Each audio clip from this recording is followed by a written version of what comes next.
So I spent my weekend getting harassed by a Florida state Republican lawmaker who was angry that Pap and I had done 2 segments calling out horrible legislation that he has proposed for the state of Florida that would loosen slander and libel laws, basically making it easier for lawmakers like himself to sue media outlets when they say things that he just doesn't like.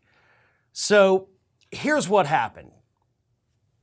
A couple weeks ago, Pap and I did one segment talking about his legislation. Then there was an update on it.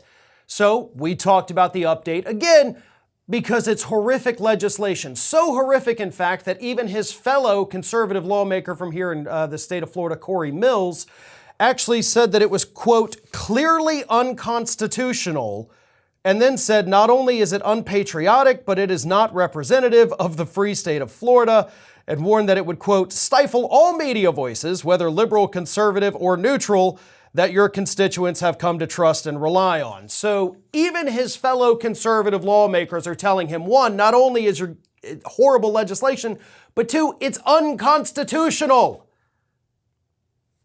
But apparently, Alex Andrade, the lawmaker in question, who happens to be our representative for our district here that Pap and I live in, got so triggered by these segments, by being called out for writing horrible legislation, that about a week or so ago, he emails Pap, challenges him to a debate, and Pap was going to be out of town during the time when Andrade wanted to debate him. So Andrade, on Saturday morning at 9:09 a.m., I'm sitting in my kitchen making pancakes for my children. We're about to enjoy a nice, quiet weekend. So I pull up Twitter, and I see that I have a tweet from Andrade that says, "Hey, Fair and Balanced, why did your co-host back out of debating me? And why was he so triggered by an email from me? What an embarrassment to Levin Papantonio. Big Bad Pap says he can't debate little old me because he'll be on his yacht." Now, I don't know if Andrade is fully aware of who Mike Papantonio is and what his record is throughout the course of his career, but this little 30-something lawmaker might want to think twice before challenging a member of the National Trial Lawyer Hall of Fame, the past president of the National Trial Lawyers Association, the man who has taken on corporations in the tobacco industry, the asbestos industry, the oil industry, the drug industry, the chemical industry, and beaten them to a bloody pulp in court. You really think that you're going to hold your own in a debate against that man?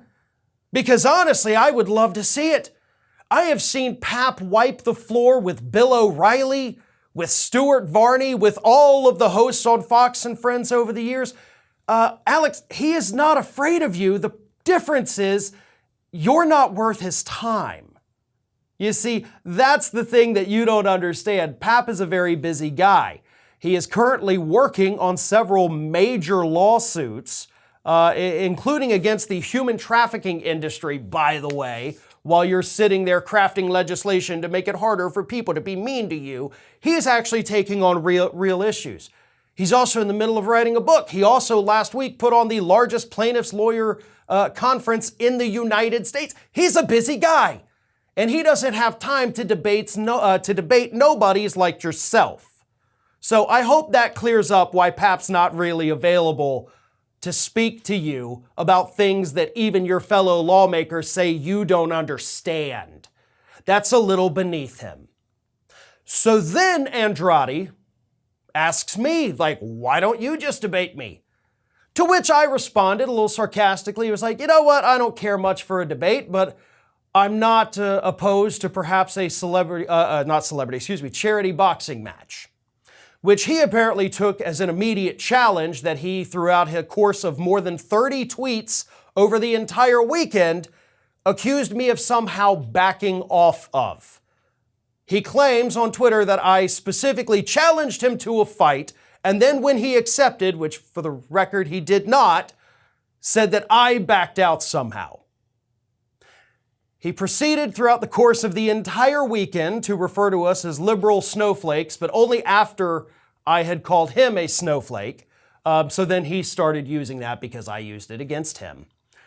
But at one point, he said something that actually just made me stop responding after I responded to this. It's when he said, I don't care that America's Lawyer and Fair and Balanced are hypocrites and stochastic terrorists. I'm just calling out facts and they're too cowardly to debate me. I responded to that tweet, I quote tweeted it, and then that was the end for me. Because I'm not going to sit here and have a lunatic call me a terrorist. And for the record, yes, I've looked it up, and according to most legal experts, that is something that you can sue somebody for defamation for. Especially, actually, ironically, if Andrade's bill passes, I would easily be able to sue him for defamation for that, but I don't think I want to do it because I don't want to spend any more time thinking about this moron who is clearly obsessed with me. Now, here's a video. This is my Twitter feed.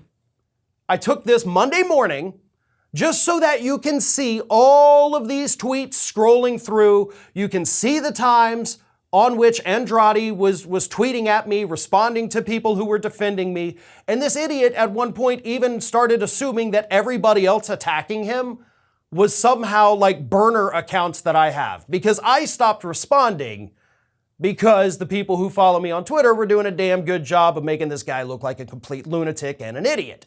So I didn't feel the need to do it. In fact, most of the weekend, I wasn't even looking at my Twitter feed. I cut my grass. I played with the kids in the pool. On Sunday, we woke up, we watched a little TV. It was raining for a bit, but then after that stopped, we set up the volleyball net, my wife and I and the kids, we got in the pool, we played, we had fun. I go back and look at my phone later on in the evening, and sure enough, that idiot was still at it. And the real irony here, at one point he says, they've done 3 whole segments on me. Not only am I worth their time, I occupy way too much space in Fair and Balanced and America's Lawyer brains.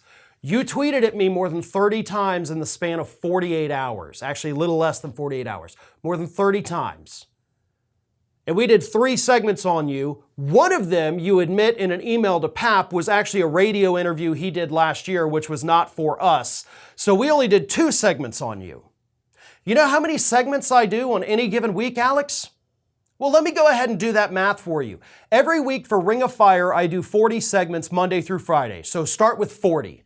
For America's Lawyer, on a typical week, we do 7. So go ahead and add 47. For my other channel, Fair and Balanced, I do 21 videos per week. So 47 plus 21 is 68. Then add in the Ring of Fire podcast, of which I usually do at least 5 segments. So suddenly we're at 73. So I'm doing 73 segments per week. And you think because we mentioned you twice in 2 months, we're obsessed with you? You're barely a blip on our radar. 73 segments a week. And we wasted maybe a total of 8 minutes talking about you and your legislation that directly impacts what we do. And you think we're obsessed? You're the one who spent the weekend yelling at us, calling us snowflakes, barking in the dark, didn't get a like on any of your tweets, by the way. I think that's also worth pointing out. Nobody was on your side. You're sitting there ranting and raving like a lunatic starting at 9:09 a.m. on Saturday morning.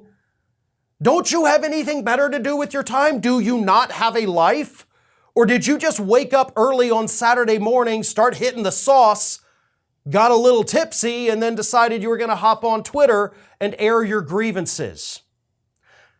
But I actually learned something else.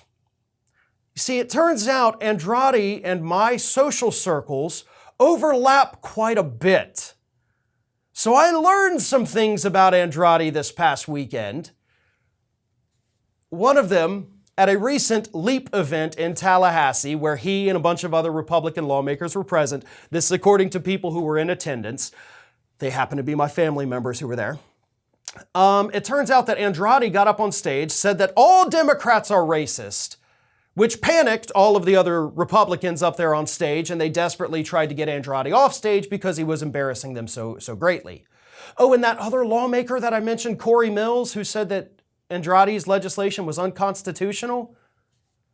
Here is what happened. Here is what Andrade said of Mills after he criticized his legislation. Calling Corey Mills an imbecile will still not be considered defamation after this bill passes. He then accused him of being somehow aligned with liberal media outlets. So that's what this guy does. He is so thin-skinned, probably because his skin has to stretch so far over that massive forehead of his, makes him look like he's due back at his post at Easter Island.